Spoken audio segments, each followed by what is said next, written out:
Hey guys, it's Sensuki. It's less than a week to go until the release date of Pills of Eternity, and I thought it would be a good time to talk about my story and why I'm so invested in the game.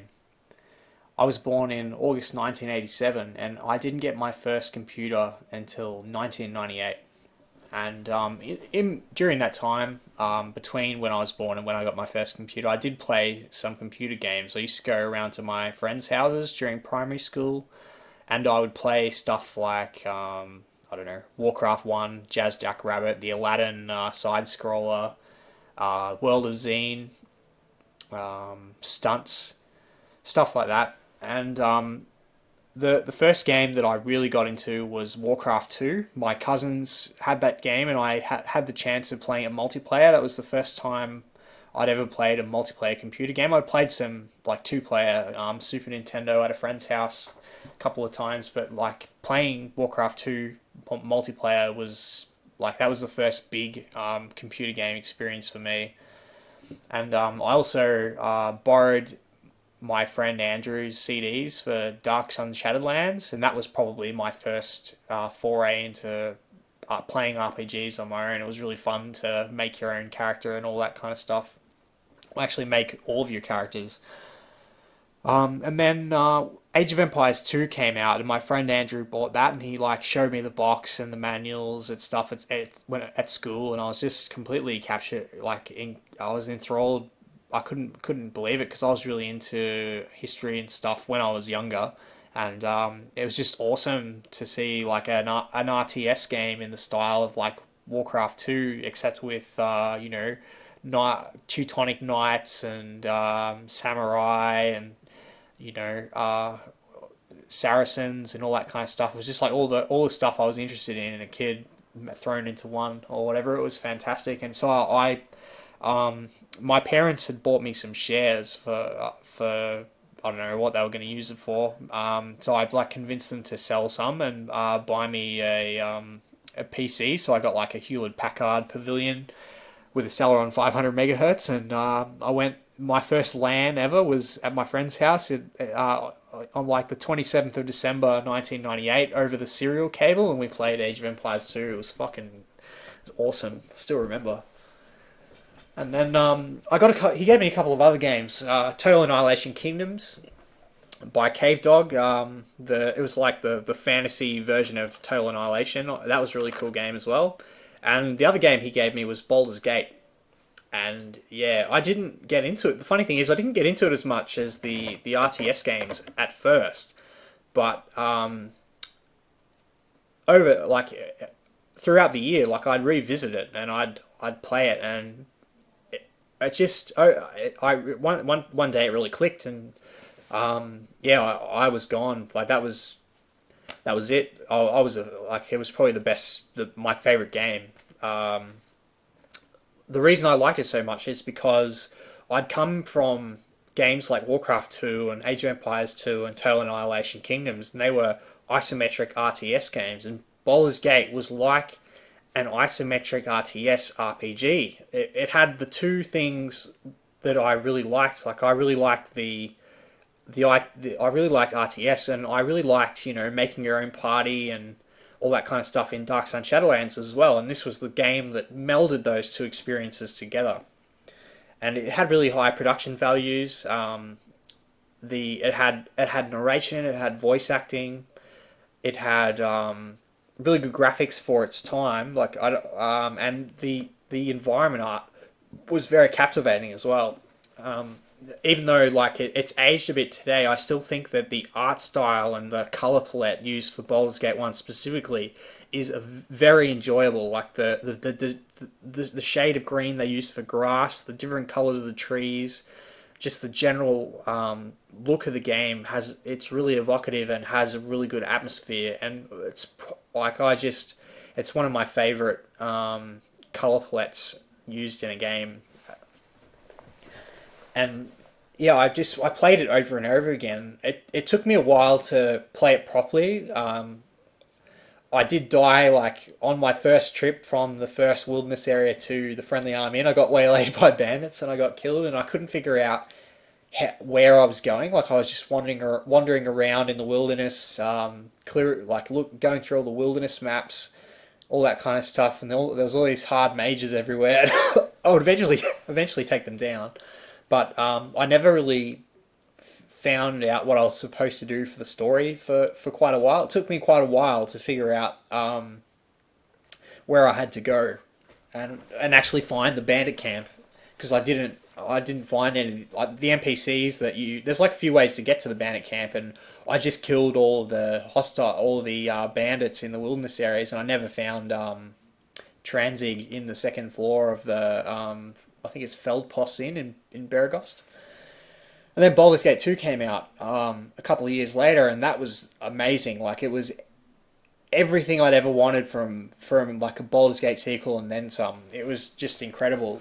Like only going back years later and playing Baldur's Gate 1 again, did I come to appreciate some of the things that Baldur's Gate 1 did better than Baldur's Gate 2, such as the more open and bit more open traversing the world map, the more wilderness areas, the content. I'm going to say content density in the wilderness maps. There could have been more quests, but it was enjoyable to explore all the different maps and the way that the world was put together, like all the maps joining onto each other and all that kind of stuff. And the more low-key adventure is also something you can appreciate as well. But yeah, like I played Baldur's Gate 1 and 2 every night after school. When I had spare time, I would jump on my computer and play some Baldur's Gate or Baldur's Gate 2. I'd just play it over and over again, play with different characters, use different NPCs, and it was just such a big game. It was such a big form of escapism for me as well. And it was just a very enthralling experience, and it was a game that I played. I don't know how many times I've played both of those games, but I'm positive that I've played both of them at least 50 times each. But probably I've played Baldur's Gate quite a bit more because I've played Infinity Engine games every single year since 1998, and there has not been a single year where I've not completed at least one of them. I got into the Icewind Dales a bit later because I didn't actually find out about them until probably the early 2000s. It was a few years after Baldur's Gate 2 came out that I actually I first got. Actually, no, it would have been after Baldur's Gate 2, but probably 2001 or something like that was when I got Icewind Dale. So it was a few years afterwards. And then after Icewind Dale 2, like they didn't make those games anymore. Neverwinter Nights came out and everything went 3D and everything just changed. And it was kind of the same with RTS games as well. There were still RTS games being made, but they started to dry out. Like I remember around about 2002 was probably the best.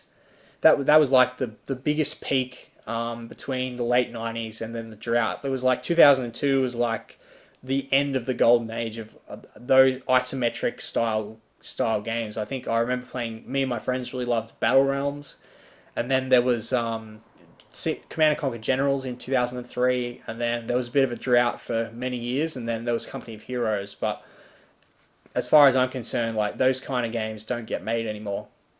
And it was very sad to see isometric style, RTS style games go out of phase, as well as Infinity Engine games. Like I got Neverwinter Nights 2, and I'd been looking forward to it. You know, the hype. You know, it was 3D, D&D 3rd edition rules. You could have, it was multiplayer. You could have a dungeon master. You could make your own maps, all that kind of stuff. But it was just very lackluster. I didn't like the main campaign. It didn't look as nice. The world wasn't as captivating. The writing wasn't as good. The portraits were crappy. The sound sets were crappy. The incantations were shit. The sound design had really annoying like screams and stuff. It was like repeated like every 10 seconds and stuff in the battle level at the start. And I was just really disappointed with the game. I played it once, never played it again. Never played any of the expansions either. I did actually like BioWare's titles in the mid-2000s. I enjoyed both of the Knights of the Old Republic. I enjoyed Jade Empire. I liked Knights of the Old Republic 2 a lot, even though everyone knows the issues that the ending has with that game. And I kind of liked Neverwinter Nights too, but it didn't run very well, and I never finished it because it's to this day I've never been able to get a good frame rate on any computer with that game. So I did like it more than Neverwinter Nights 1, but I've never finished it.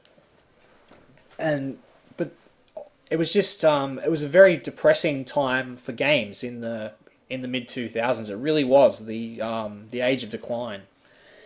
You know, consoles were big, and I'd been an FPS gamer since 1998, and I'd gone to LANs like every weekend in the late 90s and early 2000s.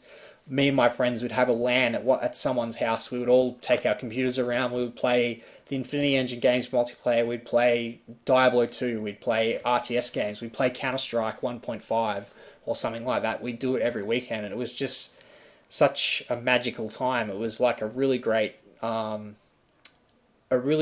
set of teenage years. I couldn't have. They're probably some of my fondest memories. The Infinity Engine games was a game that sort of represented, were games that represented that time in my life.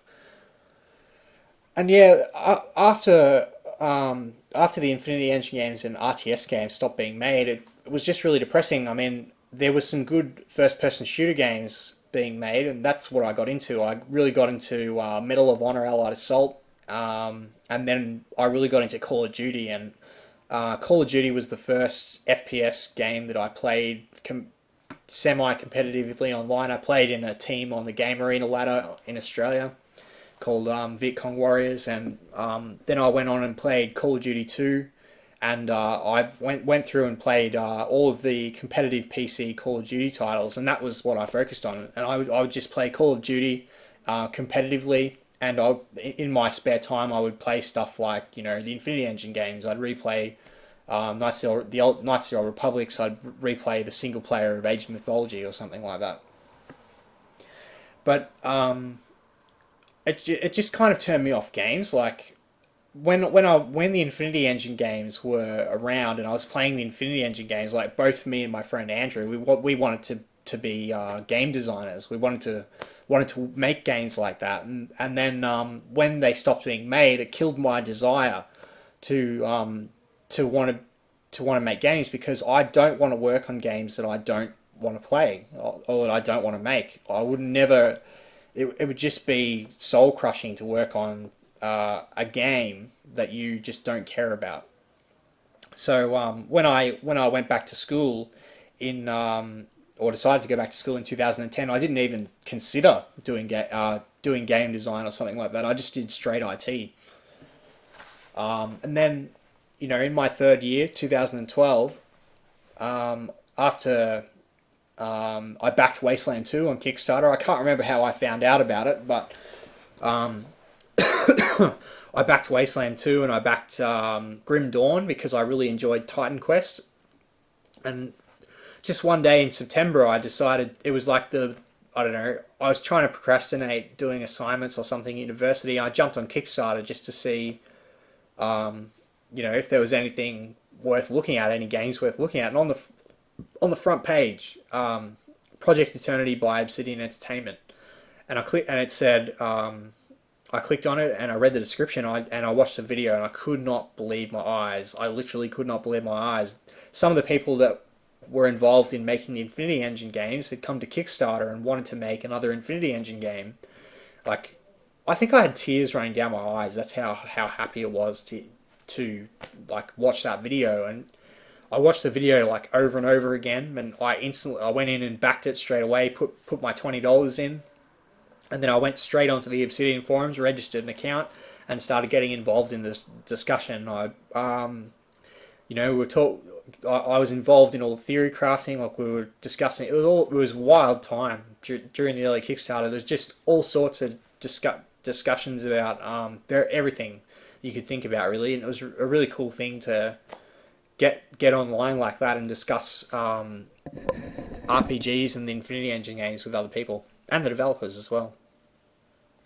But something I probably haven't said before is that the Project Eternity Kickstarter happened during the period where my second round of assignments were due for university, and instead of doing my assignments, I got involved in the Project Eternity Kickstarter a bit too much, and I ended up failing two subjects because I just didn't do the assignments. I think it was because of the environment art that was done in like the 20th Kickstarter update or whatever. That was what tipped me over. I couldn't pull myself away from, I was every moment, like I'd go to university, instead of doing my work, I'd be like reading the Obsidian forums and stuff like that. So I ended up failing two subjects and I had to repeat them the following year because of my investment in the Kickstarter. And then one of the things that was the most captivating was the Kickstarter updates that Obsidian did. 90% of what I know about game development at the moment, I learned from the Kickstarter updates, because the Obsidian Kickstarter updates weren't like the Wasteland 2 or the Grim Dawn updates were, which were a bit more vague and a bit more general. The Obsidian ones were sort of focused on there was the ones that focused on what the game was going to include in the Kickstarter, and then the ones after the Kickstarter were really informative and gave you a lot of insight into how the game was made, and that was really captivating because I didn't really know anything about how games were made, and you had like the design updates, like Josh would come on and do an update about designing armor or something like that, and I watched the video like 4 or 5 times. Even the technical updates, like the art updates and the stuff that included the production and programming ones, like I'd read those updates over and over again and try and consume that information. And one of the other things was I conducted an interview for on Project Eternity. I sent the questions off during the Kickstarter, but I didn't get them back until after the Kickstarter, and I interviewed Josh for my Call of Duty gaming site, Cybergamer.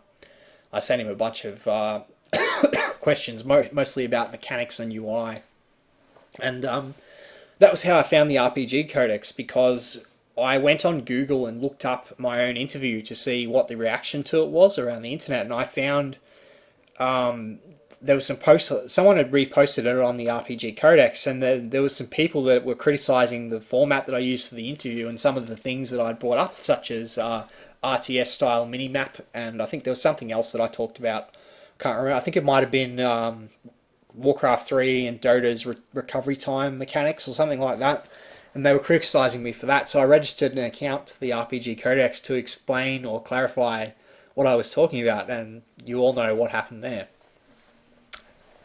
And yeah, it went on like that for a while. Like I got involved in all of the communities. I got really involved in the Obsidian forums. I got really involved in the RPG Codex forum, and after getting involved in the RPG Codex forum, I discovered that Josh was posting on Something Awful, and there was a couple of RPG Codex posters that had access to the forum because it was paywalled, and they would repost what he said in the RPG Codex forum. And so at the end of 2012, I bought a Something Awful account so that I could read what he was saying. And over the holiday period between like my final year where I failed a couple of subjects and the year that I had to go back and repeat them, during that Christmas break is when I literally consumed like all of the information available about Project Eternity. Everything that was posted on the Obsidian forums, everything that was posted anywhere on the internet related to the game, interviews, developer posts. I read all of the big community posts multiple times. I went back and read from the very beginning. The Obsidian is doing a thing on Something Awful, and the Anthony Davis's first Project Eternity thread on the RPG Codex. I went through and I read those threads, and I think I read them twice. I read them over and over. I read all of Josh's Formspring posts, all of his Obsidian forum posts. I read absolutely everything, and I think I even was saving stuff about the game onto my computer as well. Information about the mechanics, information about just anything, anything related to the game that was coherent, like how much voice acting there would be or something like that. And I was really thirsting for knowledge about the game. And it went on like that for it went on like that for a while, and I became like the main news person for the RPG codex because I was very vigilant, and I would like repost. I would go around and look for the information. I would repost it there in the mega thread.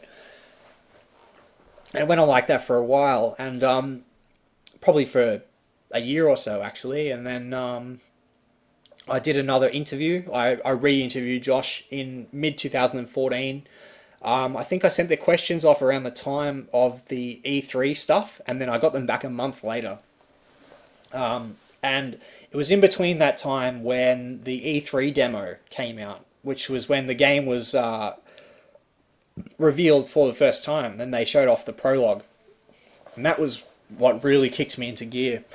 The first few times that I watched the E3 demo, I was watching it in awe because it was just really awesome to see, you know, to actually finally see the game, like everything they'd been talking about, visualized. You got to see the dialogue window, you got to see what the characters looked like, what color selection circles they had, what the environment art looked like. You got to hear a bit of voice acting, see the user interface, all that kind of stuff, and that really kicked me into gear. I watched the I think I preferred the IGN preview to the Giant Bomb X one. I thought the girl who did the IGN one was a lot better of a present. I think she was a better. She asked better questions and stuff like that, and seemed more like less dude bro than the other guys that did the Giant Bomb one. And I watched those a few times, and then I started to watch it and critique it.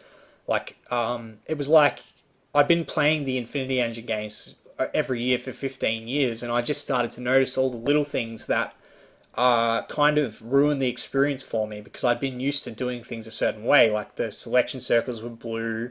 The when you initiated dialogue with an NPC, instead of their selection circle being white and blinking, it was like a darker blue and blinking.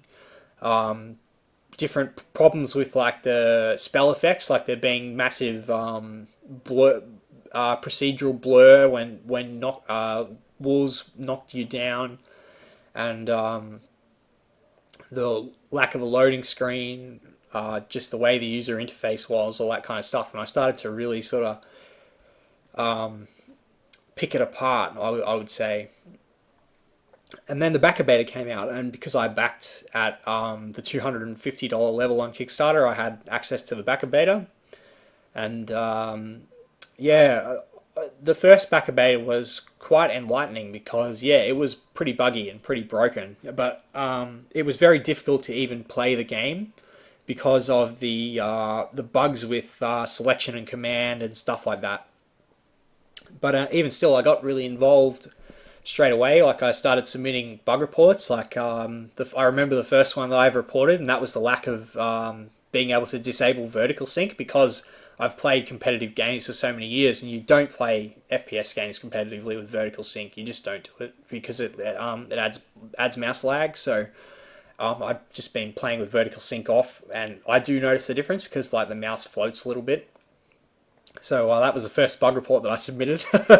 And I started making. I did like a test video on the RPG Codex a few weeks before. Like I got Bandicam, and I got it set up. I found like some good settings, H264, all that kind of stuff.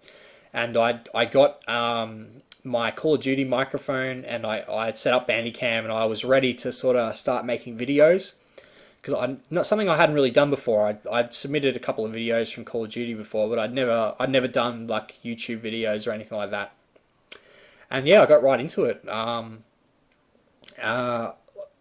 Being able to take part in the development of the game was just such a massive thing to be able to do, and it allowed me sort of to unleash everything that was bottled inside from being depressed about the gaming industry being kind of dead or PC games being dead, and I spewed out absolutely everything that I thought was missing to try and make it feel more like playing an Infinity Engine game, because I have such a vivid recollection of because I played the Infinity Engine games for 15 years. I've got like 15 years worth of muscle memory with the user interface. All of the things that it does really well, I notice, because when you play a game in the same style that is missing those features, it just stands out like a sore thumb.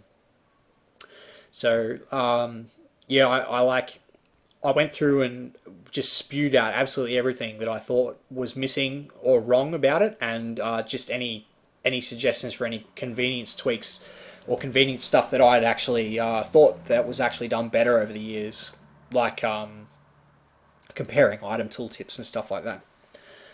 Looking back on it though, I probably could have done a few things a bit differently. I did deliberately self-promote. I wouldn't take that back though, because I did want to get my feedback above everyone else's if possible. Because if you want a game, if you want to have an influence on the game, you have to sort of try and stand out above the crowd. So I deliberately named all of my suggestion threads like Sensuki suggestions. It's an alliteration.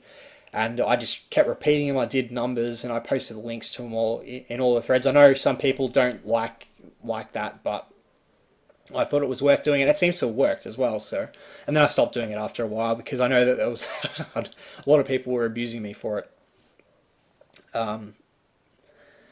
And yeah, I probably should. I've definitely said a few things about members of the development team that I probably shouldn't have. Things based on secondhand information, and I wish I could take back a lot of that stuff, but I can't. I can't remember who it was. It was a Game of Thrones. I think it was Renly. No, sorry, not Renly. Littlefinger. Or Varys. Words like knives. Once you said them, you can't take them back. And I could have been less hostile during some of the beta periods. There were a couple of really hot topics, even not even during the beta. We had a massive argument over the UI during 2013. It's kind of funny though, because the guy that I had the massive argument with is the guy that we're working with on the IE mod Solid Hard at the moment. But yeah, there was some really hostile periods during late 2014 during the beta, and the main one of those was the engagement topic, which is a topic that I feel very passionately about, as everyone knows. Being an RTS player and being a diehard Infinity Engine fan, I really, really think that the best way to handle real-time gameplay is to play to the strengths of the style, and that is mobile movement and not non-restricted or non-punished movement. I really think that the things like attack of opportunity and disengagement attacks they are taken from. They're like a turn-based concept, and they don't belong in real time.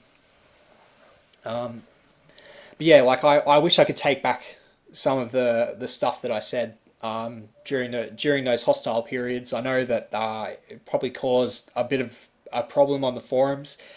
A lot of the hostility that was coming from me was me letting off some steam from the negative attention that I was getting from doing my videos. So yeah. But things came around pretty good during December. Obsidian put a lid on the long bickering about the engagement topic when they finally because I'd noticed that there was something wrong with engagement very early on, but I didn't want to say anything about it because I wanted to see what the developers were going to do about it, whether they would actually fix the bugs. And after they did their internal playthrough and didn't notice anything wrong, that was when I posted the exploits. Because I really wanted to get engagement removed from the game, even though I thought there was basically a 0% chance that it was going to get removed. I think Cubic actually sent Josh a message, I think it was about a week before I put them up, asking if it was going to get removed, and he said pretty much no chance. But I still put forward my opinion anyway. And even though I didn't get what I wanted, I think it's helped everyone, or it's helped make the game better. But yeah, things came pretty good in December, and one of the other things that happened in December was Obsidian put a lock on new features. And one of the things that I'd been focusing on during the backer beta was suggesting new features and suggesting that they change stuff back to how how it was in the in the Infinity Engine games, and not just because that's how the Infinity Engine games did it, but because there's a reason that they did it in the Infinity Engine games. Usually UI related stuff. And ever since then, I've just been reporting bugs alongside, yeah, yeah. I've just been reporting bugs alongside my suggestion videos. I hadn't really been focusing on doing bug reporting. So after they locked new features, I just said, well, fuck it, I guess, and I just started focusing on that.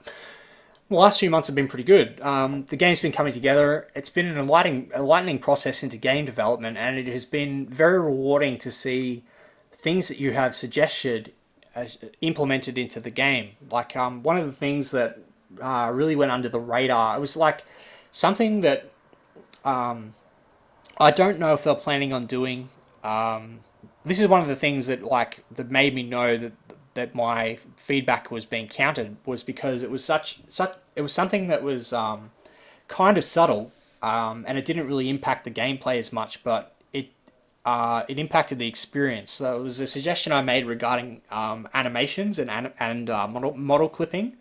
And I noticed it in the first trailer they released from the game when the ogre attacked a character, the club clipped through the character, and for some reason that really bothers me because in most games that doesn't happen and it looks really bad. And I made a suggestion that they sort the 3D models of weapons and stuff like that, so that when a weapon swings, it's either sorted in front of, behind, or next to the character, so it doesn't actually clip through their model. And sure enough, 2 patches later, they implemented that change. So I don't actually know whether that was a planned thing or whether it was something that I impacted. But having that minor suggestion implemented had a big impact on my confidence as having an impact on the game.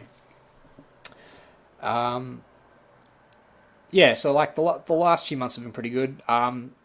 Personally, I think the thing that gave me the most confidence that the game is probably going to be good is the streams from 2015. The packs, not the stream that Josh did from his office in January. That was what really sort of turned my opinion on the game from being maybe warm into or maybe warm into pretty positive. It was good to see like Josh actually show some of the game that wasn't the backer beta, because we've been playing the backer beta over and over. It was some of the first content created for the game, and a lot of the stuff that's actually in the areas has been cut out. There's a lot of stuff in Stonewall Gorge that's been cut out from the game. There's some content in the Deerford village that's been cut out of the game, and I know that there's a couple of things missing from the Deerford crossing as well. So yeah, it was nice to see some of the game that wasn't the backer beta, and it was really cool to see some the companions for the first time. It was really nice to see a bit of voice dialogue, a bit of companion dialogue, and to get a glimpse of Defiance Bay, which even though it seemed a bit empty in the exteriors, which is understandable due to the issues that Obsidian have been having with Unity, Defiance Bay looked really fantastic, and Copper Lane just looks so good. Whoever did the environment art for that, slow clap, it looks fantastic. Even though I don't like the camera angle, like the lower camera angle used for exteriors, which I know the person who made that environment art, doesn't have any opinion on. It was seeing that scene that made me think that things are going to be alright, because it did give me a bit of a feeling of walking through Athkatla. So over the last few months, I've been trying to be a lot more positive. I've been trying to see the game for its strengths rather than what I think is missing, and my personal situation has allowed me to really focus hard on finding bugs and giving feedback pretty much consistently week to week. So whatever reservations I may have about some of the things about the combat, I think all the signs are looking really good. The Witcher 3 has been delayed. The only other big game coming around is Bloodborne, which is a console exclusive. Buzz around the internet seems to be very positive. The light-handed marketing has done a good job. Arvin Elrond's interview last week was very good. There's been a fair amount of content creators on YouTube making stuff every week. RPG Shack, Max and Let's Plays, and Scott Lufkin have all been very active recently. I also wanted to shout out to Unico Yokai as well, who unfortunately hasn't been around due to some of the conflict on the forums, which I had a part in. And yeah, so I just wanted to mention her as well because from the end of last year, her stuff was always on the front page of YouTube. And the early quickfire press impressions have also been very positive as well, despite being from a small sample size. I think one of the good things has been that Obsidian really hasn't really oversold anything. Apart from a couple of things related to combat, they more or less are going to deliver what they promised. And I think people in the press's expectations aren't super clouded by hype. I have a feeling, like it's hard to describe, but I think it's going to do very well. I'd like to finish with a personal message to the development team and a few others as well. This has been quite a journey, and I know that we haven't always seen eye to eye, and probably still don't. But thank you to everyone on the Pillars of Eternity team who contributed to making this game possible. Thank you for your hard work, your blood and sweat, and your overtime. Thanks for implementing a lot of my ideas and requests and answering many of my questions, of which I know that there were many to answer. I've put everything I have to try and help you make this game a great game. I love the Infinity Engine games more than any other games, and there's not much I want more than for these types of games to be made again. I wish you all well the next week, and I hope we have a very successful release. I'd also like to individually thank a few people from the development team. Josh Sawyer for being very open to discussion about various topics, for answering many of my questions on Something Awful, the Obsidian forums, Tumblr, and for coming to my defense a couple of times when suffering personal attacks about some of my gameplay opinions or questions about my dedication. I'd like to thank Nick Carver for replying to many of my bug reports, private messages, and being willing to discuss bugs and issues in detail. You've got your head screwed on properly, mate. And from the looks of it, you're going to be a rising star at the company, and I can see you in a designer spot for a future title. To Dimitri Berman for being very diplomatic and friendly regarding my critiques and suggestions about character art. Even though you probably haven't agreed with everything I've said, you've been very welcoming of the feedback and willing to discuss various decisions and why things are the way they are. And also a quick one for Kaz, Bobby Knoll, Connor Richards, and Brandon Adler for replying to various things on the forums. And I'd also like to apologise to Adam Brannicky for some of the fuss that I've caused on the forums recently regarding some of the modding stuff. I'm pretty new to modding Unity, and I'm not a very experienced programmer, so forgive me if I put my foot in my mouth sometimes. I don't mean it personally or whatever, and I didn't mean to call you a harbinger of decline or whatever it was by tagging my thread with that tag. Lastly, I'd like to thank everyone who regularly supports me on the Obsidian forums, on the RPG Codex, YouTube, and the other gaming communities.